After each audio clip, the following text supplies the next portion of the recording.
لقد كان لكم في رسول الله أسوة حسنة لمن كان يرجو الله واليوم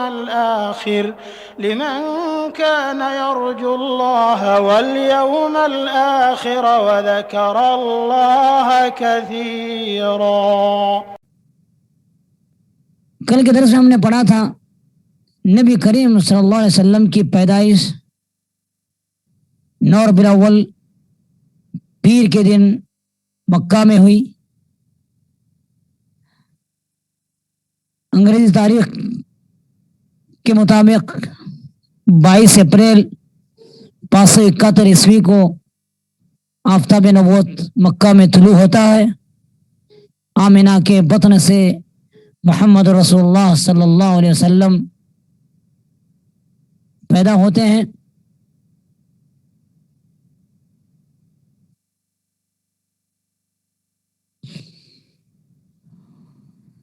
جیسے کل آپ کے سامنے کہا گیا تھا کہ ابھی آپ ماں کے پیٹ میں تھے کہ باپ کا انتقال ہو گیا۔ 9 ربیع الاول پیر کے دن مکہ میں آپ صلی اللہ علیہ وسلم کی پیدائش ہوئی۔ پیدائش کے بعد آپ صلی اللہ علیہ وسلم کو آپ کے دادا کعبۃ اللہ میں لے گئے، اللہ کا شکر ادا کیا، آپ کا نام محمد رکھا۔ آپ کو کل یہ بات بتائی گئی تھی کہ یہ سب سے پہلا نام تھا جو عرب میں رکھا گیا تھا، اس سے پہلے یہ نام کبھی عرب میں رکھا نہیں گیا تھا۔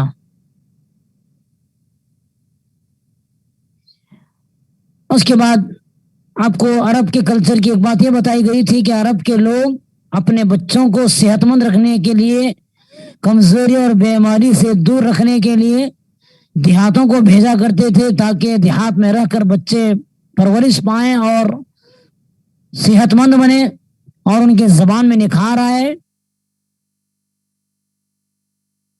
اسی غرض سے آپ صلی اللہ علیہ وسلم کو بھی حلیمہ سعدیہ اپنے گاؤں لے گئی اور وہاں آپ صلی اللہ علیہ وسلم کو دودھ پلانے لگی، اور محمد صلی اللہ علیہ وسلم کو دودھ پلانے کی وجہ سے عجیب و غریب برکتیں حلیمہ اپنے گھر میں دیکھنے لگی۔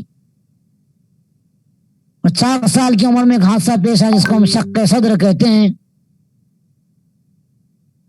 جیسے کل آپ کے سامنے کہا گیا تھا، یعنی جب آپ صلی اللہ علیہ وسلم کی عمر 4 سال کی ہوئی تو فرشتے آئے اور آپ صلی اللہ علیہ وسلم کے سینے کو چیرا، آپ صلی اللہ علیہ وسلم کے دل کو نکالا، اس میں سے ایک شیطان کا حصہ تھا، اس کو نکال کے پھینک دیا، کہا ھذا حظ من الشیطان، یہ شیطان کا حصہ ہے۔ اس سے آپ کے اس حصے کو آپ کے دل سے نکالا گیا، زمزم کے پانی میں سونے کے تشت میں آپ کے دل کو دھویا گیا، پھر آپ کو اسی جگہ پر اس کے دل کو فٹ کیا گیا۔ یہ واقعہ 4 سال کی عمر میں پیش آیا۔ اس کے بعد حلیمہ سعدیہ اس واقعے سے گھبرا گئی، خوف کھا گئی اور لا کر محمد صلی اللہ علیہ وسلم کو ان کی اپنی اصلی ماں آمنہ کے حوالے کر گئی۔ جب آپ صلی اللہ علیہ وسلم کی عمر 6 سال کی ہوئی تو تقدیر کا کرنا یہ ہوا کہ آپ صلی اللہ علیہ وسلم کی ماں کا بھی انتقال ہو گیا۔ اللہ اکبر، اللہ اکبر، کیسی آزمائش ہے اللہ تعالیٰ کی۔ اپنے سب سے پیارے بندے کے ساتھ اللہ تعالیٰ کی آزمائش کا سلسلہ بچپن ہی سے شروع ہوا۔ باپ کا منہ تک نہ دیکھ پائے، ابھی 6 سال کی معصوم سی عمر میں ہے کہ ماں کا سایہ بھی سر سے نکل گیا۔ وہ بچہ ہے جس کا اس وقت نہ ماں ہے نہ باپ ہے، 6 سال کا چھوٹا سا معصوم سا بچہ ہے، ماں کا بھی انتقال ہو گیا مقام ابوا پر۔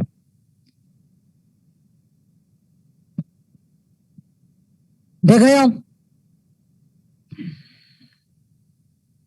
اس دنیا کے سردار، سارے انسانوں کے سردار، سارے انبیاء کے امام کا بچپنا کچھ اس حیثیت سے گزر رہا ہے کہ نہ ماں ہے نہ باپ ہے۔ اللہ اکبر۔ ماں باپ کی محبت کسی اور میں آ نہیں سکتی، لیکن اللہ کو یہی منظور تھا، اس کے پیچھے اللہ کی بڑی بڑی حکمتیں تھی۔ جب ماں کا بھی انتقال ہو گیا تو دادا نے ذمہ داری لے لی۔ دادا عبد المطلب نے کہا اس بچے کی پرورش میں کروں گا۔ دادا اپنے پوتے کا بڑا احترام کرتے، دل سے چاہا کرتے، ان کی بڑی قدر کرتے، لیکن اللہ اکبر، اللہ اس دنیا کا مالک ہے، آخرت کا مالک ہے، وہ اسی کے فیصلے یہاں چلتے ہیں۔ انسانوں کے تمناؤں کے مطابق دنیا نہیں چلتی ہے۔ عبد المطلب نے ارادہ تو کیا کہ میں میرے پوتے کی پرورش کروں گا، لیکن 2 سال کا عرصہ گزرا نہ تھا کہ عبد المطلب بھی اللہ کو پیارے ہو گئے۔ اللہ اللہ اللہ اللہ، موت در موت، آزمائش در آزمائش۔ دادا کا بھی انتقال ہو گیا۔ آپ صلی اللہ علیہ وسلم کی عمر صرف 8 سال کی تھی، باپ نہیں، ماں نہیں، اب دادا بھی انتقال کر گئے۔ اللہ اکبر۔ اللہ جب کسی کو آزماتا ہے تو ہر حیثیت سے آزماتا ہے بھائیوں۔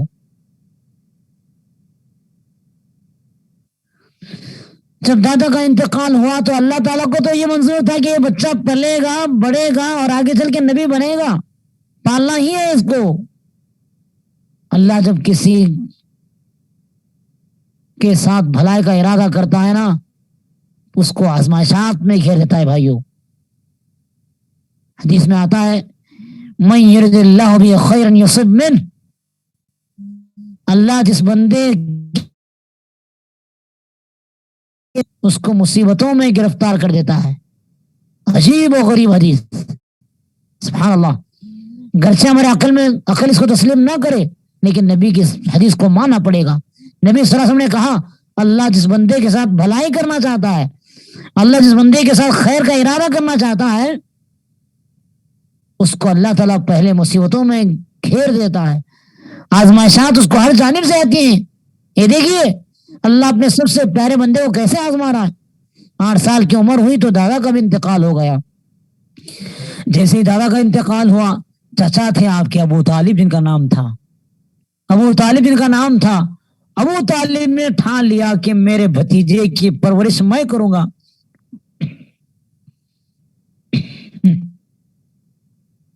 میرے بھتیجے کی نگرانی میں کروں گا، اس کو میں پالو پوسوں گا۔ سبحان اللہ۔ اللہ تبارک و تعالی ابو طالب کے دل میں محمد صلی اللہ علیہ وسلم کے لیے محبت ڈال دیا۔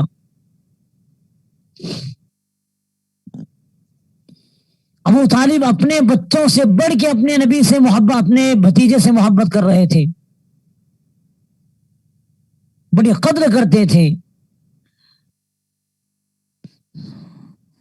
جب آپ صلی اللہ علیہ وسلم کی عمر 11 سال کو پہنچی، 11 سال کو پہنچنے کے بعد ابو طالب جو کہ ایک تجارت بھی کرتے تھے، وہ تاجر بھی تھے، اپنے ساتھ تجارت کرنے کے لیے اپنے ساتھ اپنے بھتیجے محمد کو بھی لے نکلے۔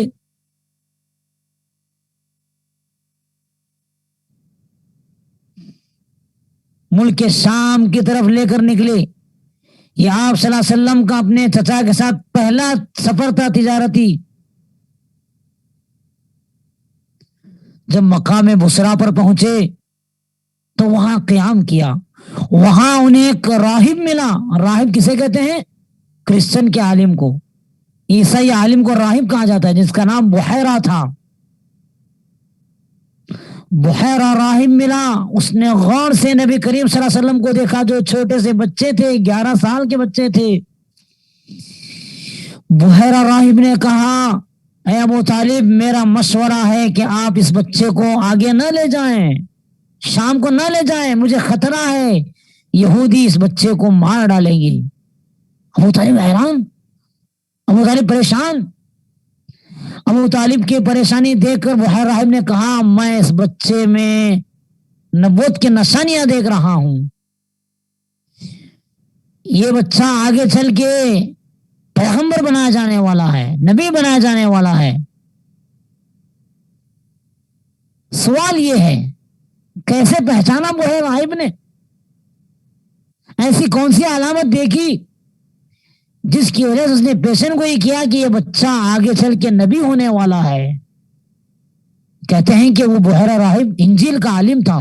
انجیل بائبل جو عیسائی کی کتاب ہے مقدس، انجیل کا وہ عالم تھا، عیسائی عالم تھا۔ پچھلے آسمانی کتابوں میں ہمارے نبی کا ذکر موجود ہے، توریت میں ہے، انجیل میں ہے۔ چونکہ انجیل کا عالم تھا، انجیل میں ہمارے نبی کے بارے میں کہا گیا تھا، فارقلیت نام کے شہر، فارقلیت نام یاد رکھیے آپ، انجیل میں آپ صلی اللہ علیہ وسلم کا نام ذکر کیا گیا ہے، فارقلیت۔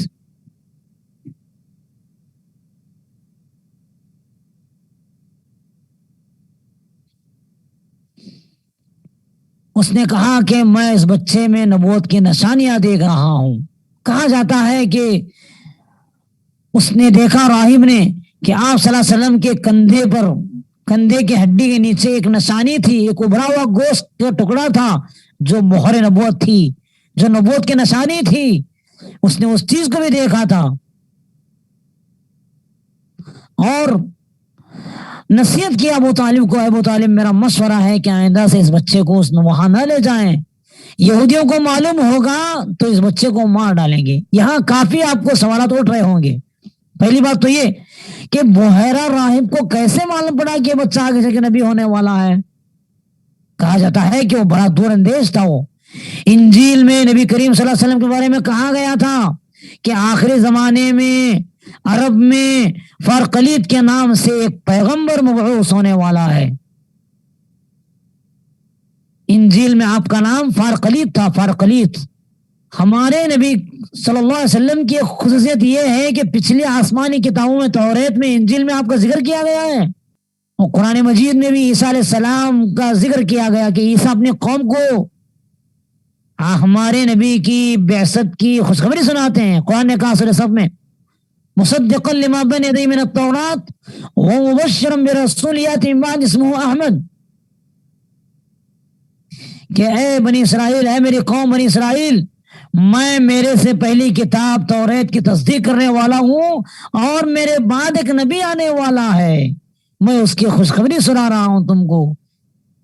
اس نبی کا نام احمد ہوگا۔ کل کے درس میں آپ کو بتایا گیا تھا کہ ہمارے نبی کے دو نام، ایک محمد دادا نے رکھا، ایک احمد آپ کی ماں نے رکھا تھا، محمد احمد۔ تو احمد کا ذکر قرآن میں کیا گیا ہے۔ عیسیٰ علیہ السلام نے اپنے قوم سے کہا تھا کہ میرے بعد ایک نبی آنے والا ہے، اس کا نام احمد ہوگا۔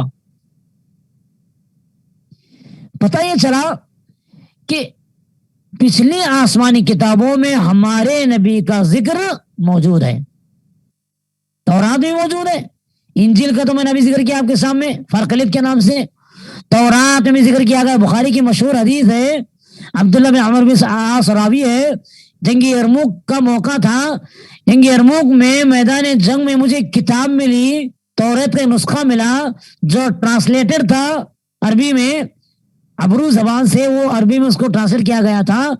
میں نے سوچا پچھلی آسمانی کتابوں میں ہمارے نبی کا ذکر ملتا ہے، دیکھتا ہوں کہاں ہے، تو توریت کے اس نسخے میں عبداللہ بن عمر بن عاص ورق گردانی کرنے لگے، کتاب کھولنے لگے، تو کہتے ہیں کہ میں نے پایا،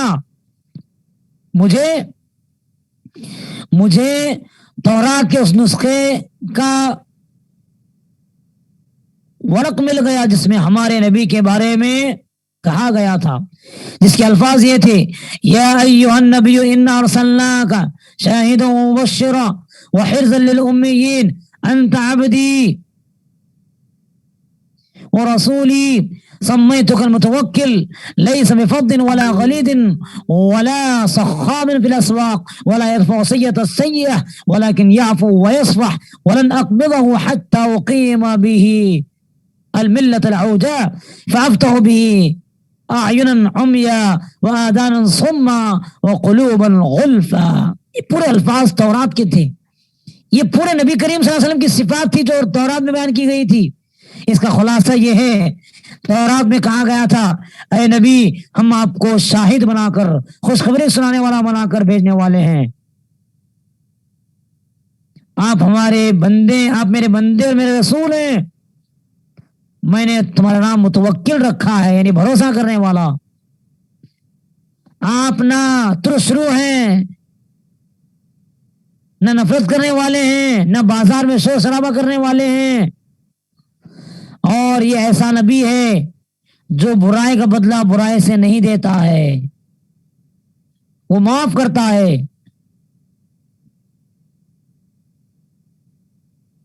وہ درگزر کرتا ہے۔ اس طرح بہت ساری صفات وہاں اس نسخے میں موجود تھی۔ معلوم یہ ہو رہا ہے کہ تورات میں بھی آپ صلی اللہ علیہ وسلم کو ذکر کیا گیا ہے، انجیل میں بھی آپ صلی اللہ علیہ وسلم کو ذکر کیا گیا ہے۔ ایک دوسرا سوال یہاں کرنا ضروری ہے، عیسائی عالم جو بحیر رحم تو اس نے ایسا کیوں کہا کہ یہودی اس بچے کو مار ڈالیں گے؟ کیا دشمنی تھی ان یہودیوں کی اس بچے کے ساتھ جو ابھی 11 سال کا ہے؟ اس سوال کا جواب یہ ہے، اس سوال کا جواب معلوم کرنے کے لیے آپ کو تھوڑا سا تاریخ معلوم کرنا ضروری ہے ابراہیم علیہ السلام کی۔ آپ نے ابتدائی کلاسز میں سنا ہے کہ اللہ تبارک و تعالیٰ نے آدم علیہ السلام کو ابراہیم علیہ السلام کو اسماعیل لڑکا عطا کیا جو کہ حضرت السلام کے بیٹے تھے۔ بعد میں سارہ علیہ السلام جو آپ کی ابراہیم کی پہلی بیوی تھی، سارہ علیہ السلام کو بھی ایک لڑکا ہوتا ہے، ان کا نام اسحاق رکھا گیا۔ تو اس لحاظ سے ابراہیم علیہ السلام کے 2 بیٹے، ایک اسماعیل ایک اسحاق۔ ابراہیم علیہ السلام کے 2 بیٹے، ایک اسماعیل ایک اسحاق۔ اللہ تبارک و تعالیٰ کا کرنا یہ ہوا کہ اسحاق علیہ السلام کی نسل سے انبیاء کا سلسلہ شروع ہو گیا۔ اسحاق پیغمبر نبی، اسحاق کے بیٹے یعقوب نبی، یعقوب کے بیٹے یوسف نبی، اس طرح باپ کے بعد بیٹا، بیٹے کے بعد بیٹا، اس طرح ہزاروں انبیاء آئے صرف اسحاق کے نسل سے۔ اسماعیل سے کوئی نبی نہیں آیا۔ اسماعیل جو کہ پیغمبر تھے، جو نبی تھے، جو رسول تھے، ان سے کوئی نبی نہیں آیا۔ پورے انبیاء جو بھی آئے اس کے بعد پورے بنی اسرائیل میں سے آئے، وہ یہودی تھے۔ وہ لوگ اسحاق کے خاندان والے یہودی تھے، موسیٰ علیہ السلام کو ماننے والے تھے، وہ یہودی سمجھ رہے تھے۔ اس کا ذکر قرآن میں کیا گیا نا، یا بنی اسرائیل اذکروا نعمت اللہ علیکم اذ جعل فیکم انبیاء، اے بنی اسرائیل یاد کرو اللہ کی اس نعمت کو کہ اللہ تبارک و تعالیٰ نے تمہارے درمیان انبیاء کو بھیجا، انبیاء کا سلسلہ شروع ہو گیا۔ تو اسحاق علیہ السلام کے خاندان سے ہزاروں انبیاء آئے۔ عیسیٰ علیہ السلام ان کے اسی سلسلے کی ایک کڑی تھی۔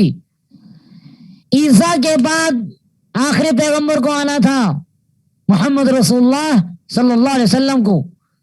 یہودی یہ سمجھ رہے تھے کہ آخری پیغمبر بھی ہمارے ہی خاندان سے آئے گا، ہمارے ہی قبیلے سے آئے گا، بلکہ وہ کہا بھی کرتے تھے لوگوں سے کہ ہمارے آخری زمانے میں ایک پیغمبر آنے والا ہے، ایک نبی مبعوث ہونے والا ہے۔ لیکن کرنا یہ ہوا بھائیو محترم سامعین و سامعات، آخری پیغمبر اسحاق علیہ السلام کی نسل سے نہیں بلکہ اسماعیل کے نسل سے پیدا ہوئے۔ وہ اسماعیل جو ابراہیم کے بیٹے تھے، جن کے خاندان میں کوئی نبی نہیں ہوا تھا، ایک ہی نبی آیا جو کہ امام الانبیاء بنا دیا گیا۔ سبحان اللہ۔ اور کو معلوم ہے اسحاق علیہ السلام فلسطین میں تھے اور اسماعیل کہاں تھے؟ مکہ میں۔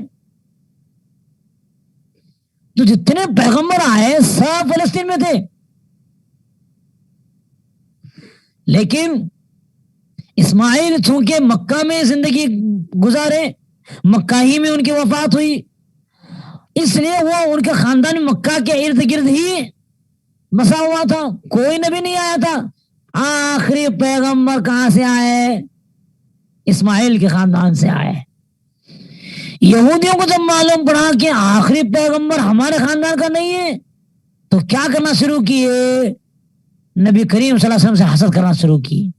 آگے کی بات بتا رہا ہوں میں آپ کو۔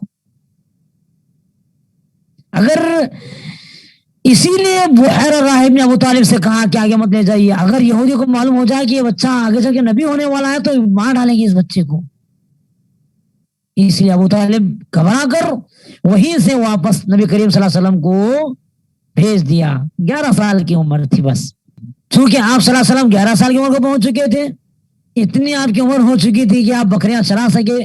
تو آپ صلی اللہ علیہ وسلم چونکہ غریب خاندان سے تھے, تنگحالی کی زندگی تھی,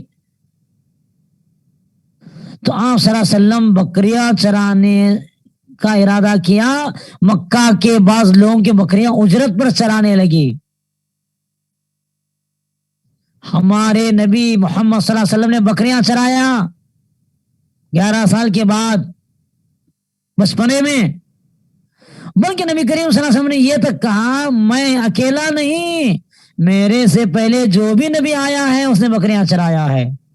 ما بعث اللہ نبی الا رعى الغنم فقال اصحابه وانت قال نعم كنت ارعاها على قراريط لاهل مکہ. کہ اللہ تبارک و تعالی نے دنیا میں جو بھی نبی بھیجا اس نے بکریاں چرایا ہے. صحابہ نے پوچھا اے اللہ کے نبی صلی اللہ علیہ وسلم آپ بھی چرائے بکریاں؟ آپ صلی اللہ علیہ وسلم نے کہا ہاں میں بھی مکہ والوں کے چند مال کے عوض بکریاں چرایا ہے.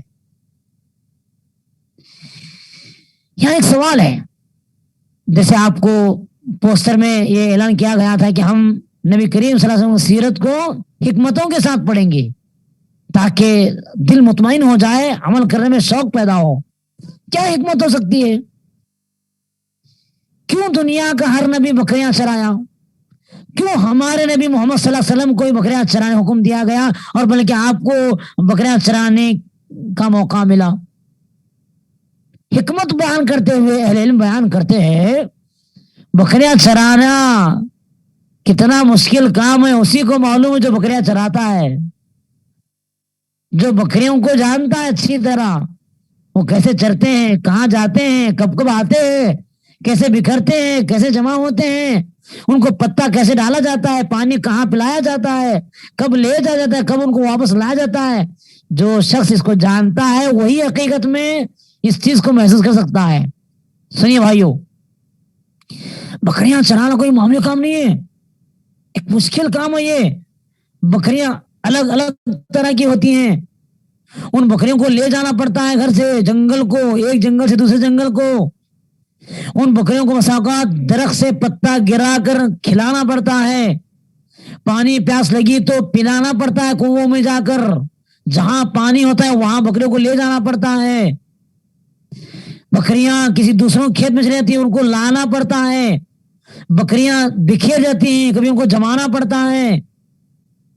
اور ان سب سے بڑھ کر بکریوں پر کڑی نگرانی کرنی پڑتی ہے کہ کوئی جانور حملہ نہ کر دے, کوئی جانور حملہ نہ کر دے, کوئی جانور کو کوئی بکریوں میں سے کسی بکری کو چرا کر نہیں لے جائے. ایسا نہیں ہوتا ہے کہ بکریوں والا چرواہا بکریاں چھوڑ کر کہیں جا کے آرام کر دے. ایسا کرے گا تو بکریوں کو خطرہ ہے. نبی کریم صلی اللہ علیہ وسلم کو 11 سال کی عمر میں بکریاں چرانا یہ حکمت تھی, یہ ٹریننگ تھی اصل میں اللہ کی طرف سے, ٹریننگ تھی اللہ کی طرف سے. اے نبی محمد صلی اللہ علیہ وسلم, اب آپ کو 40 سال کے بعد پیغمبر بنایا جانے والا ہے, نبی بنایا جانے والا ہے, آپ کو رسول بنایا جانے والا ہے. اب آپ کے سامنے ایسے ایسے لوگ آئیں گے, غصے والے, ٹھنڈے دماغ والے, کم بولنے والے, زیادہ بولنے والے, مالدار, غریب, پڑھے لکھے, ان پڑھ, اپنے غیر, چاہنے والے, نفرت کرنے والے, ہر قسم کے لوگ, الگ الگ مزاج, الگ الگ طبیعت, الگ الگ پسند والے, الگ الگ سوچ والے. اے نبی آپ کو سب کو سنبھالنا ہے کیونکہ آپ نبی بنائے جانے والے ہیں. اس پوری قوم کو سنبھالنا ہے آپ کو. اس کے لیے آپ کو پہلے بکریاں چرا کر اپنے آپ کو ٹرین کر لینا ہے, اپنی تربیت کر لینا ہے, سب کو سنبھالنے کی صلاحیت آپ کے پاس آنا ہے. اسی لیے آپ صلی اللہ علیہ وسلم کو بکریاں چرانے کا حکم دیا گیا, کیونکہ لوگ کبھی کسی کو نہیں بخشتے, ہمارے نبی کو بھی نہیں بخشے. آپ بتائیے کیا ہمارے نبی صلی اللہ علیہ وسلم سے زیادہ کوئی دنیا میں انصاف کر سکتا ہے؟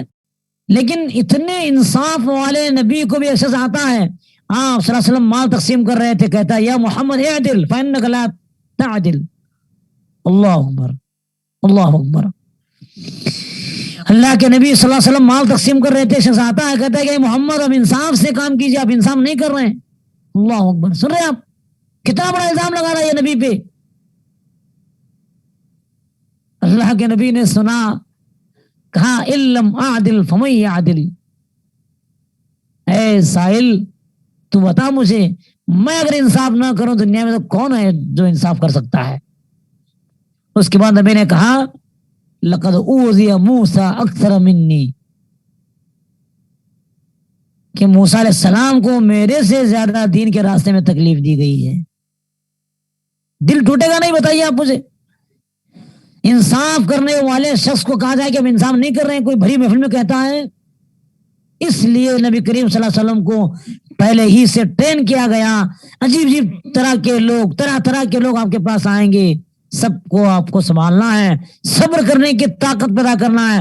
اور یہ صبر کی طاقت بکریاں چرانے سے آتی ہے. اس لیے نبی کریم صلی اللہ علیہ وسلم کو بکریاں چرانے کا حکم دیا گیا.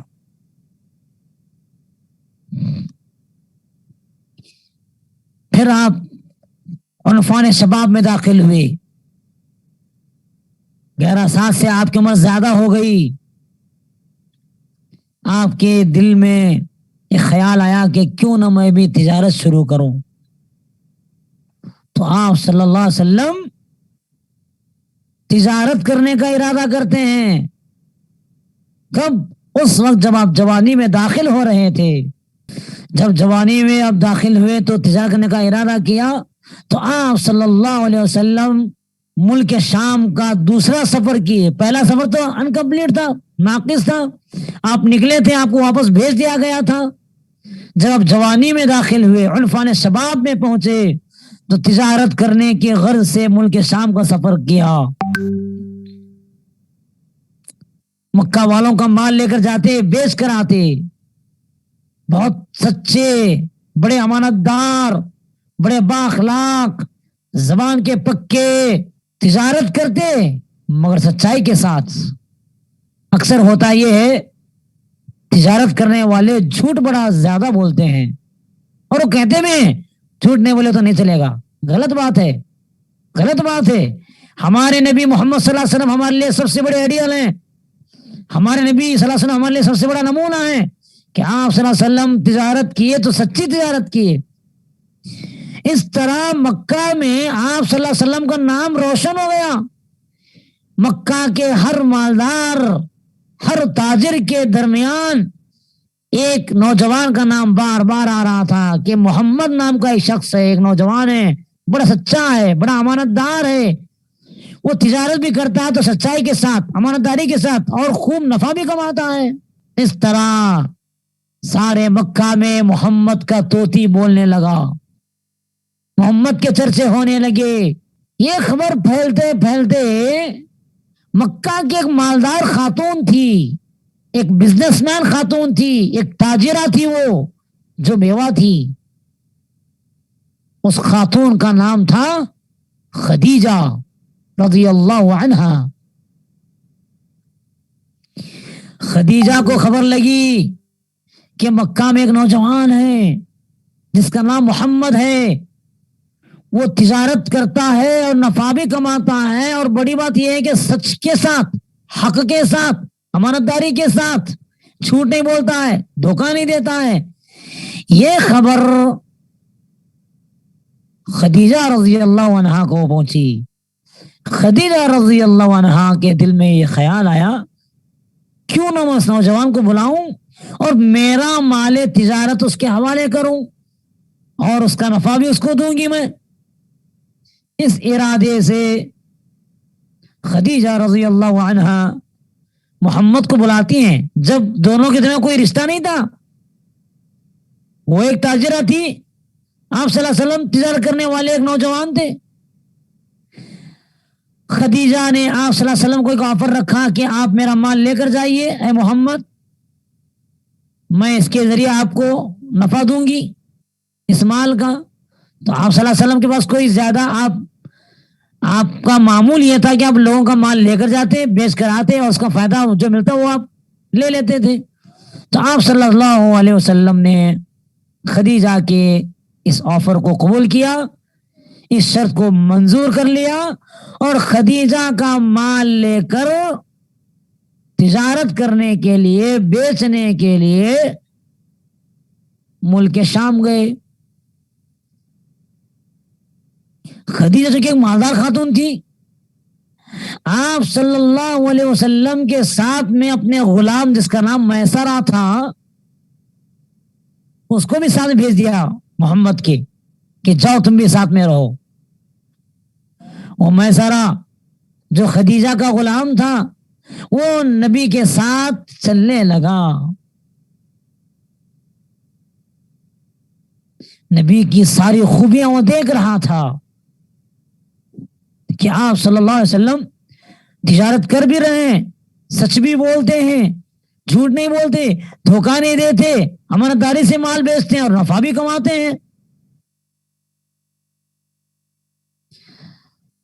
واپسی کے ساتھ جب محمد صلی اللہ علیہ وسلم بہت سارا مال بیچ کر نفع کما کے لا کر خدیجہ کے حوالے کیا تو میسرہ جو ساتھ میں گیا تھا اس نے جو خوبیاں نبی کی دیکھی تھی خدیجہ کے سامنے ذکر کر دیا کہ بڑا اچھا نوجوان ہے, سچا ہے, زبان کا پکا ہے, جھوٹ نہیں بولتا, دھوکہ نہیں دیتا ہے.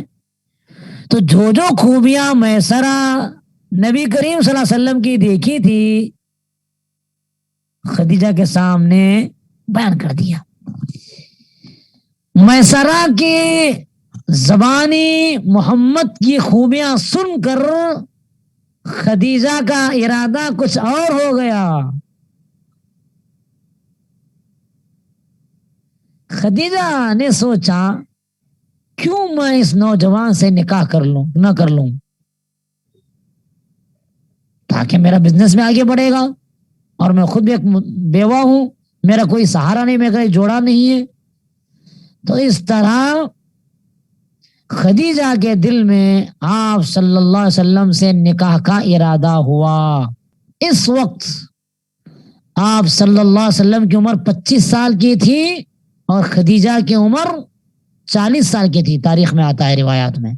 اللہ تبارک و تعالیٰ سے دعا ہے رب العالمین ہم تمام کو پورے اخلاص کے ساتھ پڑھنے پڑھانے کی توفیق عطا فرمائے, پورے اخلاص کے ساتھ سننے سنانے کی توفیق عطا فرمائے, اور جو کچھ کہا اور سنا جا رہا ہے اس کو عملی زندگی میں ڈھالنے کی توفیق عطا فرمائے. اقول قولی ھذا واستغفر اللہ لی ولسائر المسلمین فاستغفروا انہ هو التواب الرحیم.